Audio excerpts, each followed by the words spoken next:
Mike and Alex here talking about the BeaverFit 10-year anniversary. A lot has gone down over the last 10 years, Alex. Anything we shouldn't talk about? I'd say most of the memories we probably shouldn't talk about. So we were asked, hey, what are your top 10 memories from the last 10 years of BeaverFit? And the first things that come to mind are probably the ones we shouldn't share. I can think of a few company parties. Interesting costumes, or maybe late night phone calls about someone that got themselves in a little bit of a pickle. Yeah, I can remember a phone call from one of our team members at the time. He was sitting there on the side of the Interstate 80 outside arena with our entire team at the time in handcuffs.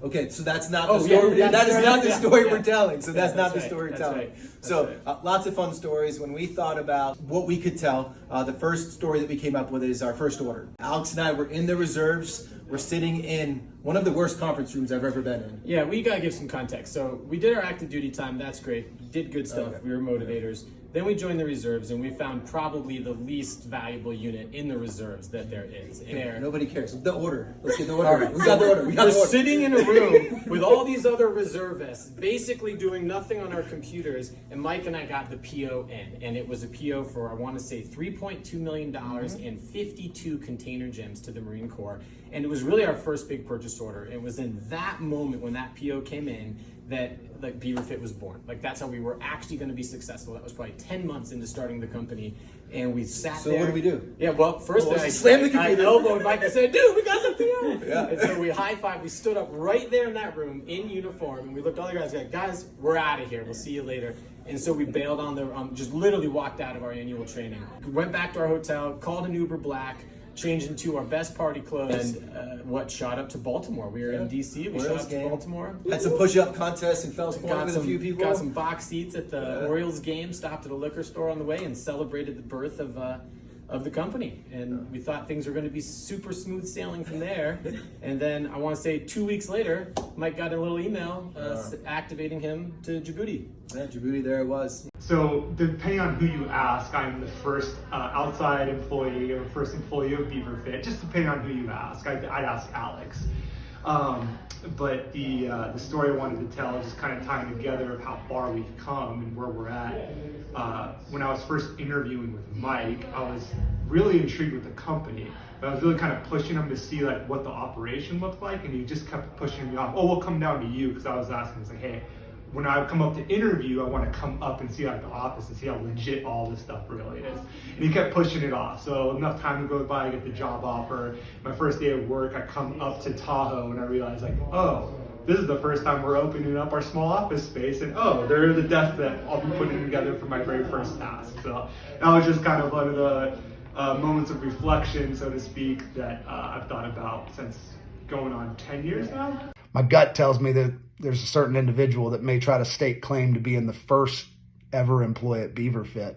All I would say about that individual is, yes, you were the first ever employee at BeaverFit that got paid. However, I joined the team before you, and I also didn't get paid for going on, 15, 18 months, something like that. So I would encourage, ask Alex about that. But in all seriousness, Tyler, the last 10 years, what a ride, man. You've lost all your hair. All of mine's turned gray. One of my favorite memories that I really want to share goes back to July of 2014. It was our first ever trade show, Virginia Beach Convention Center. Locker shows up. Paint is disintegrated on the outside of the container. The logo's messed up. And this is when we're debuting, the container gym to an audience outside of the Marine Corps. So what did we do in typical BeaverFit fashion? We pivoted, went up to Home Depot, bought 40, 45 cans of black spray paint. And as we're talking to our first customers at our first trade show, we're literally spray painting the locker in the parking lot. So I just think that's a cool story to tell, because it really takes us back to our roots and our beginnings and all the different lessons learned that we've had over the years. A big contract for what the Army called the gym in a box. They came up with the worst idea ever to do a reverse auction with some competitors for our product. With no technical evaluation. Yeah. So let's take this complex product that needs to be built a certain way to work very well outdoors, and let's put it up for bid on a reverse auction, just buy the cheapest possible version of this product, right? It's a great idea. But that was our product. Felt like it was our market share. So we came up with this really detailed strategy called JFW. It's complex, yeah. JF and W all stand for a really complex strategy tenet there. Just fucking win. That was our product that the Army was finally buying in scale, and we knew it had to be us and not some of these competitors. What do we do? Is it worth it to own this market and make sure the military gets the good product, the premium BeaverFit product, or do we let these bottom feeders come in and just take the government's money and not provide the product? And that's where JFW came up. We're winners. Winning matters. This is our market and our product. We're just going to win. And that's what we did. And frankly, we lost money on most of that deal, and it set us backwards from. It also opened the door. It's also been long-standing. So a couple things that allowed us to invest in our team and our infrastructure. So now we have, a flat laser, a brake, in-house powder coating. We needed that volume to make it those purchases. And then I think the most humbling thing, when you go to a military base now, specifically in the Army, but it's carried over to the other services, the amount of container gyms that BeaverFit on them is truly humbling. My memorable moment has to be the Romanian VBSS project, which has the dubious distinction of being the longest sales cycle in BeaverFit history. Started in 2017, and we didn't end up getting the purchase order until 2022. But it was a great testament to the true team effort that happens here every day at BeaverFit. We were able to coordinate a site visit in 2019, had Fred come over from the UK and help out with that. Got all the details we needed, was able to see the port where they wanted to put this thing, get some site pictures, do what you needed to do. And then it just went back and forth with the customer over the course of the next 3 years at that point until we finally got an order and then installed it in the summer of 22. And to this day, it's still sitting out there in the Black Sea off the coast of Mangalia in Romania. And it's a great testament to team efforts and our global reach. Well, I've got a lot of stories that I'd love to tell. Perhaps my favorite involves my first ever trip out to company headquarters in Reno, sitting in a conference room with my boss, Brian, our other two government sales reps at the time, Tyler and Scott, and the two co-owners of the company. And one of the co-owners looks me dead in the eyes and says, "Hey, Nick, what's your opinion on this? What do you think we should do here?" And while that sounds kind of simple and not like a crazy story, I think it's what those words meant.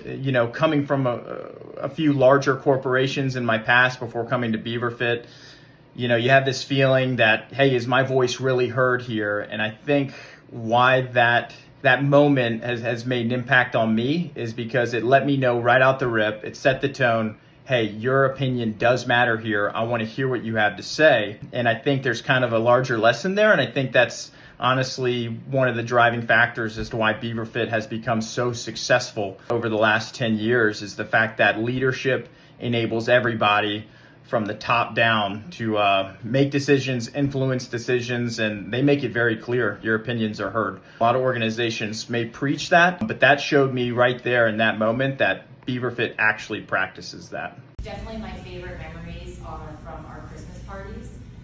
We give out some sick swag every single year, which I've set up from day one, which was a random parka to all of our stuff, including the jacket that we got this past year. Christmas parties are always fun. There's random costumes, shenanigans, and it's an opportunity to just see how much the team has grown. Our first Christmas party was the saddest thing, where we basically had our accountant and our lawyer there and a handful of people. And then our Christmas party this year, I think we had about 130 people. So it's just awesome to see how the team has grown. It's always a good time to celebrate. There's shenanigans, there's costumes, there's lots of bad dancing, mostly on my part, and just generally a good time to see how the team has grown. 10 years, BeaverFit. Man, trying to identify one story. It's tough to just choose one. The best one I could probably think of is kind of a combination of an awesome win and partnership, and also just an awesome representation of our culture and our company. We obviously recently landed a pretty significant partnership with the Pre-Corps team and doing all their functional training rigs and racks, which is super exciting. And the first time that they came out to meet with us at our HQ, I walked in the office about 10 minutes before the Pre-Corps team got there, and I didn't realize it was a dress-up day or something, and Mike came out with camo, cargo, cut-off shorts, and a cut-off t-shirt at 8:30 in the morning to meet our partners at Precor, who were a pretty buttoned up group. And I wasn't really sure how it would resonate with Precor because we were still kind of dating at that time. And then their team walked in, and then Red and a bunch of other folks proceeded to walk in with basically just shorts and no shirts on at 8:30 in the morning for our initial meet and greet. And I was a little nervous to see how everybody responded. And it turned out not only did it not hurt us, it helped us quite a bit because it was, and not only were they super impressed with everything we had going on, but it was such a fantastic representation of our company and our culture and how we like to have a lot of fun, but also work really hard along the way. So something that I was a little spooked by ended up being something that ultimately made a difference. Shorts and cutoff t-shirts made a difference in us pulling a partnership over the line. So. Favorite BeaverFit memory in the last decade? Probably the time BeaverFit was entered in a steer decorating contest at the Reno Rodeo. At the time, Jack and I were the biggest employees, so we were selected to enter this competition. It's essentially where you tie a ribbon around a steer's tail.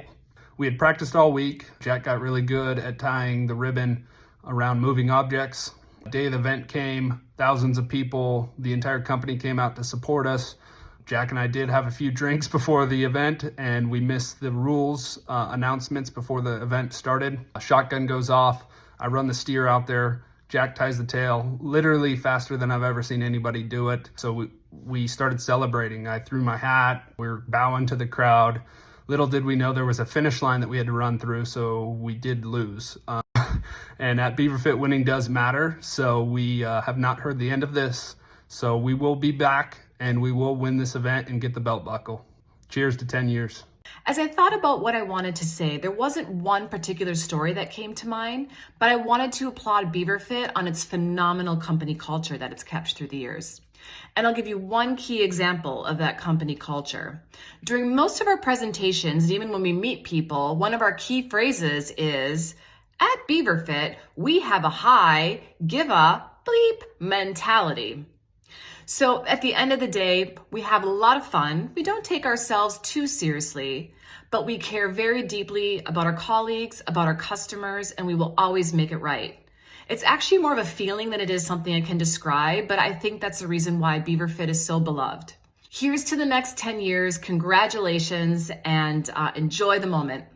A lot of folks, this is their first time in a certain role in a company. Professionally, a lot of folks have been able to grow and develop here at BeaverFit. But really, more than anything, tied back to our culture, we've seen a lot of firsts, a lot of marriages, kids being born, houses, first homes being built. And to me, like that's what's pretty rewarding about this whole entire experience. So it's been a wild 10 years. Here's to 10 more. Anyone who's been in the military, you're joining something that's so much bigger than yourself, and your time in it, whether it's 4 years or 20 years or 30 years, your impact, though important, is also minimal. This thing is this big entity that's existed for hundreds of years, and it just keeps churning along without you. As military members who've been in and out, to realize that now, and it's a humbling realization, not a prideful one, that there's actually this ongoing impact that this company has made on the military, that every new person joining the US military is going to train on BeaverFit equipment in some way, shape, or form. And 20 years ago when we were in, that didn't exist. So to me, it's super humbling, and it's amazing to realize that what all of us as veterans have done here at this company have made a genuine impact on the military, and we want to keep making that impact going forward. All right, 10 more years. Here's to 10 more.